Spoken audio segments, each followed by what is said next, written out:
আম্মা জানেরা, আপনার স্বামী তো ফেরাউনের মতো খারাপ না। আপনার স্বামী যতই খারাপ হোক না কেন, আপনি যদি নামাজ পড়েন আপনার স্বামী তো বাধা দেয় না। আপনি যদি পর্দা করে চলেন আপনার স্বামী তো আরো খুশি, বাধা দেয় না। আপনি যদি কোরআন তেলাওয়াত করেন, সন্তানটাকে কোরআন পড়নেওয়ালা বানায় দেন, আপনার স্বামী তো বাধা দিবে না। আপনি স্বামীর মাল কেন না জানাইয়া নষ্ট করিয়া গুনার পথে দৌড়াইতেছেন? আপনি কি জানেন না স্বামী যদি মরিয়া যায় সম্পদ কিন্তু আপনার হয়ে যাবে? অতএব আপনি কেন স্বামীর সম্পদ নষ্ট করেন? ওরে স্বামী কিন্তু নিজের জন্য কিছুই করে না। বিদেশ যাইয়াও খানা নাই, ঘুম নাই, মায়ের চেহারা দেখে না, বিবি দেখে না, সন্তান দেখে না। আমার প্রবাসের ভাইরা কত কষ্ট করে শুনে আসলাম। চাকরি নাই, কাগজপত্র ঝামেলা, এরপরও চোখের পানি ছেড়ে কাঁদে আর কামাই করে, যা পারে টাকা পয়সা বাড়ি পাঠায়, আর নিজের জন্য কিছুই করে না। প্রত্যেকটা স্বামী তার সন্তান পরিবারের জন্যই কামাই রুজি করে। ও সন্তানেরা, যদি বুঝতে পারতা বাবায় মরিয়া গেলে বাবার টাকা পয়সা আমাকেই রক্ষা করতে হবে, বাবার ব্যবসা চাকরি আমাকেই দেখতে হবে, কারণ বাবার জায়গায় আমি তার মালিক। এই চিন্তা যদি সন্তানেরা করত, একটা টাকাও বাবার মোবাইলে গুনায় কাটাইতো না। এক টাকাও মোবাইলে গুনার পথে খরচ করতি না। বলবা হাফিজ ভাই করলে সমস্যা কি? লেখা রাখ, যেই স্বামী, যেই স্ত্রী, যেই সন্তানেরা স্বামীর টাকা, বাবার টাকা গোপনে গোপনে গুনার পথে ব্যয় করবে না জানাইয়া, খোদার কসম ওই বাবা কোটি কোটি টাকাও কামাই করলে সংসারে বরকত হবে না,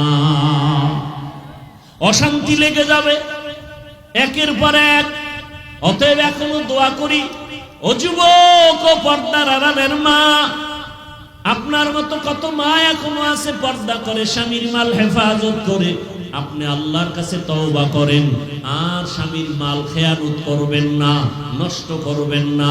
বিপদ কিন্তু আপনার ঘাড়ে চেপে যাবে।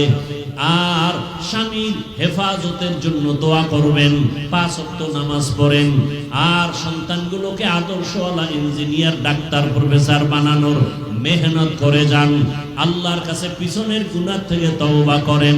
মনেরে বুঝান রে মন, আমার মতো নারী যদি নামাজ পড়ে, স্বামীর মাল হেফাজত করে, আমি কেন পারবো না? ভালো ভালো সন্তান কত সুন্দর স্কুলে পড়ে, ব্যবহার দেখলে কলিজা ঠান্ডা হয়।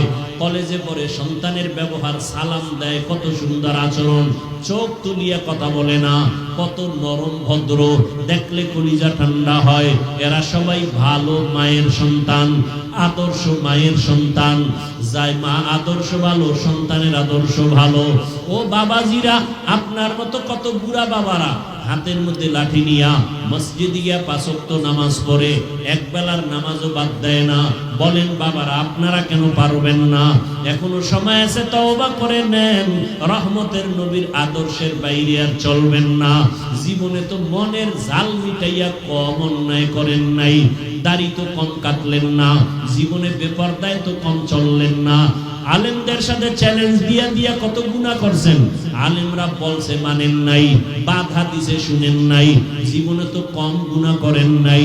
যুবক বাবারা, মনে চাইছে পার্কে দৌড়াইছো, কারো বাধা মানো নাই। মনে চাইছে সারা রাত মোবাইলে গুনাহ করছো, কারো বাধা মানো নাই। এখনো কি তওবা করবা না?